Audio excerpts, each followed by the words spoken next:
Breaking news delimitation అంశం ఇప్పుడు దేశవ్యాప్తంగా ముఖ్యంగా దక్షిణాది రాష్ట్రాల్లో ఒక రాజకీయ ప్రకంపనగా మారింది. 2029 ఎన్నికల నాటికి లోక్సభ స్థానాల సంఖ్యను 850కి పెంచాలి అన్న కేంద్ర ప్రతిపాదనపై దక్షిణాది పార్టీలన్నీ నిరసన గళాన్ని విప్పుతూ ఉంటే ఆంధ్రప్రదేశ్లో మాజీ ముఖ్యమంత్రి జగన్ తీసుకున్న నిర్ణయం ఇందుకు భిన్నంగా ఉంది. ఎన్డీఏ కూటమిలో లేకపోయినప్పటికీ ఈ బిల్లుకు వైసీపీ మద్దతు ప్రకటించింది. సాధారణంగా దక్షిణాది ప్రాంతీయ ప్రయోజనాల విషయంలో తమిళనాడు ముఖ్యమంత్రి స్టాలిన్, తెలంగాణ మాజీ ముఖ్యమంత్రి కేసీఆర్, ప్రస్తుత ముఖ్యమంత్రి రేవంత్ రెడ్డి వంటి నేతలందరూ ఒకే తాటిపైకి వస్తున్నారు. జనాభా ప్రాతిపదికన సీట్లను పెంచితే అభివృద్ధి చెందిన దక్షిణాది రాష్ట్రాలకు అన్యాయం జరుగుతుందన్నది వీరి ప్రధాన వాదన. అయితే ఈ బలమైన దక్షిణాది వాదాన్ని పక్కన పెట్టి జగన్ మద్దతు తెలపడం వెనుక ఉన్న వ్యూహం ఏంటి అన్నది ఇప్పుడు చర్చనీయాంశంగా మారింది. ఈ నిర్ణయం ద్వారా కేంద్రంలోని బీజేపీ పెద్దల వద్ద తన విశ్వసనీయతను మరోసారి చాటుకోవాలి అని జగన్ భావిస్తున్నట్లుగా కనిపిస్తోంది అనే చర్చ జరుగుతోంది. రాష్ట్రంలో అధికారం కోల్పోయిన తరువాత రాజకీయ అస్తిత్వం కోసం కేంద్రంపై పోరాడడం కంటే వారితో స్నేహపూర్వకంగా ఉండటమే మేలని ఆయన భావించుండొచ్చు. పైగా పెరిగే స్థానాల వల్ల సామాజిక సమీకరణాలు మార్చడానికి కొత్త నాయకత్వాన్ని తయారు చేయడానికి వీలవుతుందన్నది వైసీపీ ఆలోచనగా కనిపిస్తోంది.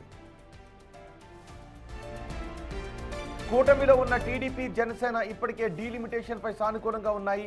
జనాభా ప్రాతిపదికన కాకుండా ప్రతి రాష్ట్రంలో ప్రస్తుతం ఉన్న లోక్సభ స్థానాలను 50% పెంచుతామని కేంద్రం ఇచ్చిన హామీతో దక్షిణాది రాష్ట్రాలకు అన్యాయం జరుగుతోందనే ఆందోళనలు తొలగిపోయాయని ముఖ్యమంత్రి చంద్రబాబు, డిప్యూటీ సీఎం పవన్ కళ్యాణ్ అభిప్రాయపడ్డారు. ముఖ్యంగా అసెంబ్లీ స్థానాలు కూడా 50% పెరిగే అవకాశం ఉండటంతో క్షేత్రస్థాయిలో రాజకీయ ప్రాతినిధ్యం బలపడుతుందని వారు భావిస్తున్నారు. మహిళా రిజర్వేషన్ల అమలుకు ఈ ప్రక్రియ కీలకమని, దీనిపై కొందరు కావాలని దుష్ప్రచారం చేస్తున్నారు అని కూటమి నేతలు మండిపడ్డారు. రాజకీయ హక్కులకు భంగం కలగకుండా స్థానాలు పెరుగుతూ ఉండటంతో ఈ చారిత్రాత్మక బిల్లుకు పూర్తి మద్దతు ప్రకటించాలి అని కూటమి నిర్ణయించింది. ఇదే అంశంపై ఆంధ్రప్రదేశ్ కాంగ్రెస్ అధ్యక్షురాలు షర్మిల సీఎం చంద్రబాబుకు 3 పేజీల బహిరంగ లేఖ రాశారు. 2011 జనాభా లెక్కల ఆధారంగా డీలిమిటేషన్ చేపడితే ఏపీ రాజకీయ ప్రాబల్యం తగ్గి భారీగా నిధులు నష్టపోతామని ఆందోళన వ్యక్తం చేశారు. రాష్ట్ర ప్రయోజనాల దృష్ట్యా ఈ ప్రక్రియను సీఎం బహిరంగంగా వ్యతిరేకించాలి అని షర్మిల కోరారు. రాష్ట్రానికి చెందిన 36 మంది ఎంపీలను ఏకతాటిపైకి తెచ్చి పార్లమెంట్లో బిల్లులను అడ్డుకోవాలి అని, తక్షణమే ప్రత్యేక అసెంబ్లీ సమావేశాన్ని ఏర్పాటు చేసి కేంద్ర ప్రతిపాదనను తిరస్కరిస్తూ తీర్మానం చేయాలి అని డిమాండ్ చేశారు. కేంద్ర కూటమిలో భాగస్వామిగా ఉన్న టీడీపీ భావితరాల భవిష్యత్తు కోసం రాజీలేని పోరాటం చేయాలి అని షర్మిల విజ్ఞప్తి చేశారు.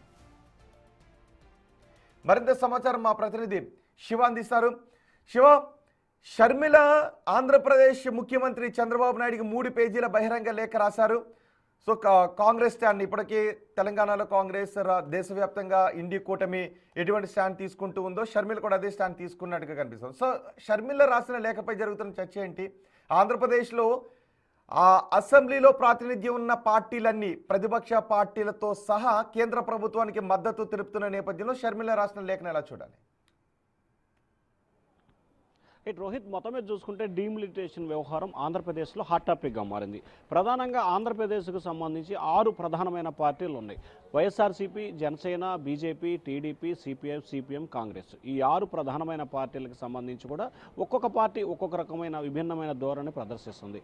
ఇక తాజాగా చూసుకుంటే బీజేపీ, జనసేన, టీడీపీ మాత్రం కేంద్ర ప్రభుత్వంలో భాగస్వామ్యంగా ఉన్నాయి కాబట్టి ఎవరికి అన్యాయం జరగదు, నష్టం జరగదు, దీనికి సంబంధించి కేంద్ర ప్రభుత్వంతో సంప్రదింపులు జరిపాం, ఎక్కడ ఎటువంటి ఇబ్బందులు లేవు అని చెప్పి ఖరాఖండిగా తేల్చెప్పారు. ఇక మాజీ సీఎం వైసీపీ అధినేత జగన్మోహన్ రెడ్డి సైతం కూడా బీజేపీకి దగ్గర వాళ్ళ ఉద్దేశం కావచ్చు, లేకపోతే మరి ఇతర కారణాలు కావచ్చు, వచ్చే సమావేశాలకు సంబంధించి అంటే ఏదైతే స్థానాలు పెరిగితే కనుక పూర్తి స్థాయిలో ఆంధ్రప్రదేశ్ సంబంధించి ఆ పార్టీలో కొత్త నాయకత్వంతో పాటు పోటీ లేకుండా చూడొచ్చు అనేది ఆయన ఆలోచనగా కనిపిస్తోంది. ఈ నేపథ్యంలోనే తాజాగా ఆ పార్టీకి సంబంధించిన సజ్జల రామకృష్ణారెడ్డి కూడా పూర్తి స్థాయిలో సంఘీభావం తెలిపారు. కానీ కాంగ్రెస్ పార్టీకి సంబంధించి దేశవ్యాప్తంగా ఏ స్టాండ్ అయితే తీసుకుంటుందో ఆంధ్రప్రదేశ్కి సంబంధించి కాంగ్రెస్ పార్టీ చీఫ్ షర్మిల కూడా అదే స్టాండ్ని అవలంబించారు. 2011 జనాభా ప్రాతిపదికన కనుక డీలిమిటేషన్ చేస్తే పూర్తి స్థాయిలో ఇబ్బందికర పరిస్థితులు ఏర్పడతాయి. రానున్న రోజుల్లో ఆంధ్రప్రదేశ్కి నిధుల విషయంలో కానీ సీట్ల విషయంలో కానీ ప్రాధాన్యత విషయంలో కానీ తీవ్ర స్థాయిలో అన్యాయం జరిగే అవకాశం కనిపిస్తూ ఉంది. సో ఈ నేపథ్యంలో ఈ ప్రతిపాదనని బహిరంగంగానే వ్యతిరేకించాలని చెప్పి షర్మిల ఏపీ సీఎం చంద్రబాబుకి 3 పేజీల బహిరంగ లేఖని కూడా రాశారు.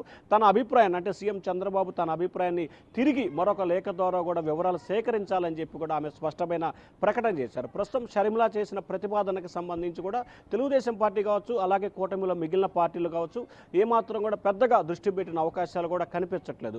కానీ రాష్ట్రానికి సంబంధించి షర్మిల చేసిన ప్రతిపాదనకి సంబంధించి కూడా కొంతమంది మేధావుల్లో కావచ్చు లేకపోతే రాష్ట్ర ప్రజల్లో కావచ్చు ఒక రకమైన చర్చ కొనసాగుతోంది. ప్రస్తుతం 2026లో ఉన్నప్పుడు 2011 జనాభా ప్రతిపాదన ఈ డీమిలిటేషన్ ఏ రకంగా చేస్తారు, దీనిపై ఒకసారి ఆలోచన చేయొచ్చు కదా అనే అభిప్రాయాన్ని మెజార్టీకి సంబంధించిన మేధావులు కావచ్చు ప్రజలు కావచ్చు ఒక అభిప్రాయాన్ని వ్యక్తం చేస్తూ ఉన్నారు. కానీ కేంద్ర ప్రభుత్వం తీసుకున్న నిర్ణయానికి సంబంధించి కావచ్చు ఆంధ్రప్రదేశ్లో ఉన్న అన్ని రాజకీయ పార్టీలకు సంబంధించి కావచ్చు ఒకతాటిపై ఉన్న నేపథ్యంలో ప్రజలు కూడా ప్రభుత్వం వైపే మొగ్గు చూపే అవకాశాలు అయితే కనిపిస్తున్నాయి. మరి షర్మిల రాసిన రేఖకు సంబంధించి తెలుగుదేశం పార్టీ కావచ్చు కూటమి కావచ్చు ఏ రకంగా స్పందిస్తాయో వేచి చూడాలి. మరొక వైపు ఇవాటి నుంచి జరగబోతున్న పార్లమెంటు సమావేశాలకు సంబంధించి 3 పార్టీలు అంటే కూటమిలో 3 పార్టీలు వైఎస్ఆర్సీపీ పూర్తి స్థాయిలో సంఘీభావం తెలుపుతూ మద్దతు ఇచ్చే అవకాశాలు స్పష్టంగా కనిపిస్తా ఉన్నాయి. రోహిత్ రైట్ శివ, అదే సమయంలో కూటమిలో ఉన్నారు కాబట్టి తప్పక మద్దతు తెలపాల్సిన పరిస్థితి ఉంటుంది జనసేనకు బీజేపీకి.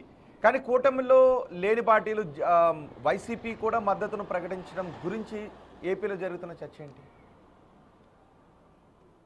అంటే ప్రధానంగా చూసుకుంటే కనుక వైఎస్ఆర్సీపీకి సంబంధించి కూడా ప్రస్తుతం కూటమిలో భాగస్వామ్యంగా లేదు. కానీ 2014 నుంచి 2026 వరకు అంటే స్టిల్ ఇప్పటి వరకు ఆ పార్టీ పెట్టిన దగ్గర నుంచి కావచ్చు లేకపోతే 2014 రాష్ట్ర విభజన దగ్గర నుంచి కావచ్చు బహిరంగంగా బీజేపీకి మద్దతు పలికిన సందర్భాలు లేకపోయినా కానీ ఇండైరెక్ట్గా అంటే పార్లమెంట్లో కావచ్చు రాజ్యసభలో కావచ్చు భారతీయ జనతా పార్టీ ఎన్డీఏ కూటమి ఏ బిల్లు ప్రవేశపెట్టినా ఆంధ్రప్రదేశ్కు సంబంధించి వైఎస్ఆర్సీపీ అధికారంలో ఉన్న 5 ఏళ్ళు కావచ్చు లేకపోతే ప్రతిపక్షంలో ఉన్న 7 సంవత్సరాలు కావచ్చు ఎప్పుడు కూడా పూర్తి స్థాయిలో మద్దతు పలికింది. సో ఆంధ్రప్రదేశ్కు సంబంధించి కేంద్రంలో ఎన్డీఏ ప్రభుత్వం ఉంది కాబట్టి అన్ని రాజకీయ పార్టీలు రాజకీయ అవసరాలు రాజకీయ ప్రయోజనాలు దృష్టిలో పెట్టుకొని టీడీపీ జనసేన పొత్తులో ఉన్నాయి కాబట్టి మద్దతు పలుకుతుంది.